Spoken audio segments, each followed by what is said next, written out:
In the last several lectures, I've been talking about the prosperity of the 1920s. I've described what the prosperity exactly what it was and why it was happening. Now we need to start the process of breaking it all down, right? We need to start talking about the weaknesses of the 1920s that was always there under the surface, underneath all of that beautiful prosperity.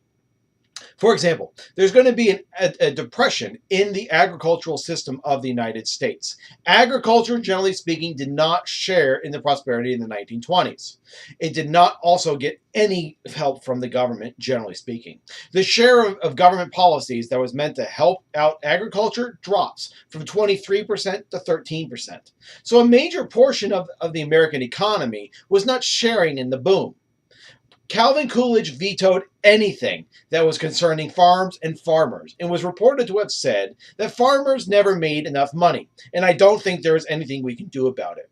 So agriculture suffered and the government did nothing to help it. There's also going to be an overconcentration of wealth. This goes back to what we talked about in terms of balance in wealth needed in a capitalist system to work. Most of the wealth of a capitalistic system needs to be in the hands of the few. It's just absolutely necessary to keep it going. But there's going to be a time when this concentration becomes over concentrated into these few, and the system starts to break down because of the fact that there are people in the equation that have to purchase the products that the wealthy are producing. So for a capitalist system to work, people with wealth are needed to invest money for producing, but people are also required to buy these products. So a balance is needed. Government policies were doing nothing to help agriculture, while at the same time continually cutting the taxes on the wealthy, which encouraged an overconcentration of wealth.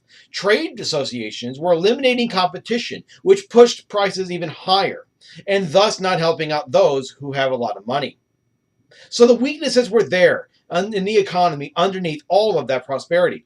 What it was going to have to happen when it comes to the collapse of the economy was something to rev up those weaknesses. And all that beautiful prosperity of the 1920s would collapse worse than you can ever imagine, with millions unemployed and people starving in the streets left and right.